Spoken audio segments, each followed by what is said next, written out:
Okay, folks, Unit 3, Day 1, homework prep. Don't copy this stuff down just yet. I want to talk a little bit of review, some stuff that you guys should know from the past, and just refresh it in your minds real quick. Take this first equation you guys see here, this 3x equals 9. If you were to solve for x, you'll notice that 3 is multiplied by the x. So in order to undo that multiplication, we would divide away that 3. Now when we do, we divide away 3 on both sides, we get x is equal to 3. Okay, no sweat. On the second one over here, x plus 3 equals 4. You can see that the 3 is added to the x. So in order to undo that addition, we subtract it away. So then we end up getting x equals 1. Okay? As long as there's just one operation that's being done to the x, it's pretty obvious what you should do to undo it. However, what happens if there's multiple operations, like multiplication and addition? Well, we use our order of operations, this little chart here, to help us figure it out. If we want to simplify an expression, this is basically what we've been doing for the first 2 units. We follow our order of operations 1 through 4, your PEMDAS, parentheses, exponents, and so forth. If you want to solve an equation, like we're going to be doing in Unit 3, then you work through your order of operations backwards. And you're going to see me refer back to this throughout the lesson. Okay, so now we go to your 2x2 sheet that you folded. We're on the front side. Roman number 1 says structure. Let's just go through a couple of examples together. And I want you guys to do exactly what I am doing. First of all, copy on these problems. Every time I want you guys to solve an equation, every single time, I'm going to want you guys to draw a line. And it's going to be a vertical line. It's going to cut the left side of the equation from the right side.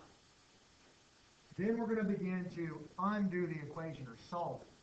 So remember a moment ago, I said in order to solve that equation, we're going to work through our order of operations backwards. So we're going to start with addition and subtraction.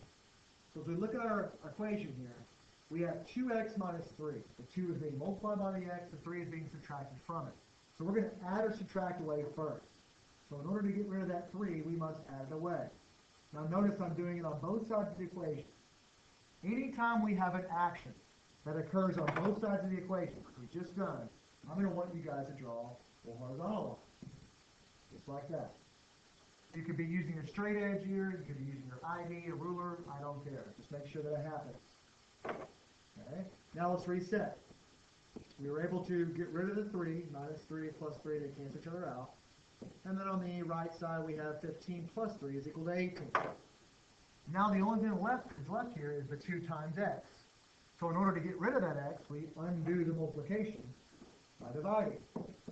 Now notice, that was an action that we just did on both sides of the equation. So therefore, I want you guys to draw a horizontal line saying that action has taken place. Now we're ready to see what has happened or what the result of that action is. Well, 2 divided by 2 is just 1x. 18 divided by 2 is 9. And we circle our answer. That's a pretty looking equation. Okay. Second one, we start our equation by drawing a vertical line. Go for it. Then we want to add or subtract away things first, and then multiply or divide away things second. So here we have a plus 5. So in order to undo that addition, we'll subtract it. We just perform an action on both sides of the equation. Now let's see what the result of that was. Let's see, negative 4x, and then 28 minus 5 is, 33 minus 5 is 28. Now we have negative 4 times x. Okay, well they're connected through multiplication, so we'll undo that multiplication through division. Negative 4 is what's being multiplied by x, and that's exactly what we divide by. We just performed an action on both sides of the equation. There's our horizontal line. It's what I call an action bar. What's left over is 1x, and then on this side, positive divided by a negative. You can use your madman here. What's left over is a negative 7. Circle it up. We are done. Okay. Before we move on to the next 2 problems, we got kind of our structure locked in. Let's do a little bit more review. And that review is going to require us to think about fractions. I know, get excited. Okay, once again, do not copy this down. Let's just think about this particular equation, or this particular expression, I should say. You might remember your teachers in the past saying 3/4 divided by 2/3. And they may have said something kind of cheesy like When dividing two fractions, don't be shy. That's right. Flip the second and multiply. So 3/4 divided by 2/3 is the exact same thing as 3/4 times 3/2. So we flip the second one, and now we multiply. Hopefully you guys remember that. To multiply two fractions, all we need to do is just multiply right across. So 3 times 3 on the top, and 4 times 2 on the bottom. What we end up getting is 9/8, or 9/8. This flipping here, when you're not being shy and you're flipping the second and multiply, that little maneuver here, we're going to use quite a bit on the second two problems. Okay, so go down to the bottom half of your front page and copy down those two problems. I know, yikes, fractions, you'll be fine. Okay, we got an equation. We need a vertical bar that separates the two sides of the equation. Now we're going to solve it just like we did the ones in the front. We're going to add or subtract away things first. So we got a -4, we add it. We just perform an action on both sides of the equation. Action bar. What we have left on the left side is 1/2 x. On the right side, 1 plus 4 gives us 5. Okay. This 1/2 is multiplied times the x, 1/2 x. In order to get rid of that value, we must undo that multiplication. In other words, we must divide by 1/2. So remember, if you're going to divide by 1/2, you're not going to be shy, you're going to flip it and multiply. So dividing by 1/2 is the same thing as multiplying by 2/1, or, in this case, just a 2. We just performed an action on both sides of the equation. You can see on this left side that these 2's are going to cancel out. We're going to end up getting 1x, which is what we want. On the right side, we have 5 times 2/1. Remember that 5 itself is a fraction. It's just 5/1. When we multiply on the top, we're going to get 10/1, or just 10. Right side. 10 minus 3/4 x equals 22. Notice that the 10 here is positive. The 3/4 x is the one that's being subtracted. Okay? Vertical line. So if the 10 is positive, that's the one we want to get rid of first. If it's positive, we're going to subtract it away because we want 10 minus 10. We want those 10s to cancel out. Action on both sides. There's your action bar. Let's see what's left over. Notice that the 3/4 x is being subtracted. We got rid of the 10, right? We didn't get rid of that minus sign. So we have -3/4 over x. That'll equal 12. On this left side, if you want to think of that negative as being on top of the 3, that's not a bad idea. Think of it as -3/4. Okay? Now that -3/4 is being multiplied by x. We need to get rid of that -3/4. So we're going to divide it away. So the reciprocal of 3/4 is 4/3. It's a negative, so we'll divide it away. So what we end up with is that. On the left side, we got negative times a negative. That's a positive, so those guys cancel each other out. You see the 3's cancel each other out and the 4's. What we have left over is an x. So that's exactly why we chose that reciprocal, so that we cancel out. On the right side, we got 12/1. That'll be -48/3. Well, 3 goes into 48 16 times, so we got 16. This structure and the use and work with the fractions are what I want you guys to bring to class on Monday. Okay? Now, let's switch over to the back side. As we look at these word problems, do not copy down the word problems. Just watch what I'm doing and copy down what I write. Because once again, I'm trying to get you guys to do the structure. On all these problems, up here with Roman numeral 1, we're going to be defining our variables. So we're basically going to be using a variable like x, and we're going to be trying to figure out what those word problems are asking for. Okay, so take a look at the first one, top left.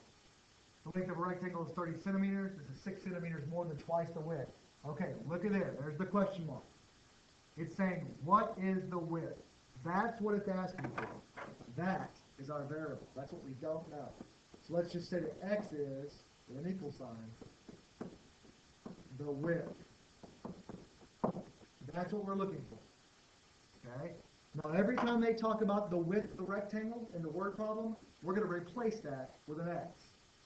Okay? They're saying that the length is 30 centimeters. And they're saying this is. So they're saying that 30 is. Okay, so on the second part here, we're going to set up our equation. We're going to translate these English sentences into mathematical equations.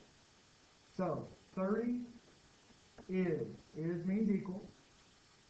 6 centimeters more than. Well, that means plus.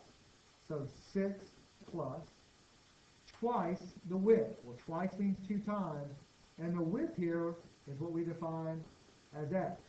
So this is twice x. Now notice what we just written in math is the same exact thing that was written in English above. The 30 is 6 more than twice the width.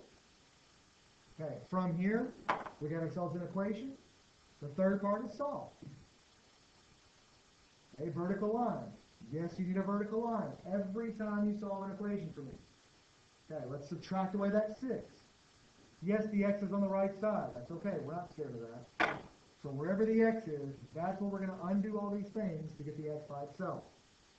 Let's see, on that left side, we got 24 equals 2x.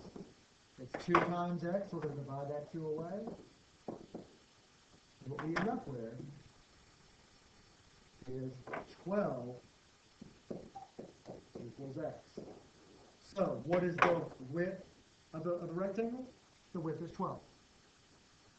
Second example here. Remember, don't copy down the word problem. Just copy down what I write, the variable, the equation, and then eventually the solve. The length of a couch is 200 centimeters. This is 16 centimeters less than 3 times the width of a matching chair. How wide is the chair? So our variable here is the width of the chair. How wide is it? Okay, so every time they mention width, and that word problem at the top, we're going to replace it with an x. The length of a couch is 200 centimeters. It says this is, so that's the same form as a moment ago. So they're saying 200 is. Okay, so 200 is. Then it says 16 less than. Now I'm going to circle this less than here. This is big. If I was to ask you someone, let's see, most of you guys are 14. If I was going to say, how old would a person be if they're 4 years less than you? You guys would all say 10, without even thinking about it. But think about what you just did in your head. You didn't just do this. You did this. You took away 4 from 14. This is what we need. So when I say 16 less than 3 times the width, I'm going to be taking away 16 from something. Okay? So minus 16 away from something. The something is 3 times the width. Well, that's 3 times x. So 200 is 16 less than 3 times the width. Okay, let's solve. We're going to add away that 16 first, because it's being subtracted. We just did an action on both sides of the equation. Whoops. Okay. We get 216 is equal to 3x.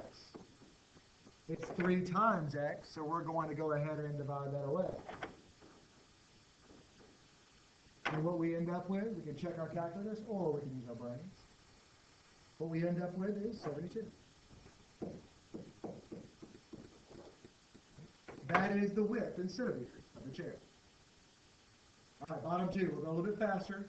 Get a little work with the fractions here as well. Okay, the diameter of a large pizza is 18 inches. This is 2 less than 5/3 of the diameter of a medium pizza. Find the diameter of the medium pizza. There's a key word there, find.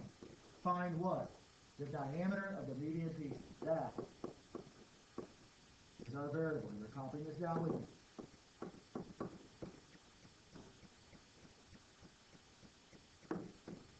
Okay. The second part, we're going to set up our equation. So every time they mention the diameter of a medium pizza, we're going to use x. They say the diameter of a large pizza is 18 inches. So that's not what we're looking for. And then it says this is, so that 18 is talking about, this is talking about the 18. So 18 is 2 less than, that implies subtraction, but remember, 2 less than something. So we're going to start with something and then take away 2. 2 less than something. 5/3 of the diameter of a medium pizza. All right, well, that medium pizza, that's our x. So 5/3 of that. 5/3 of that. There's our equation. Let's solve. Vertical line. Add your 2. We're just did an action on both sides.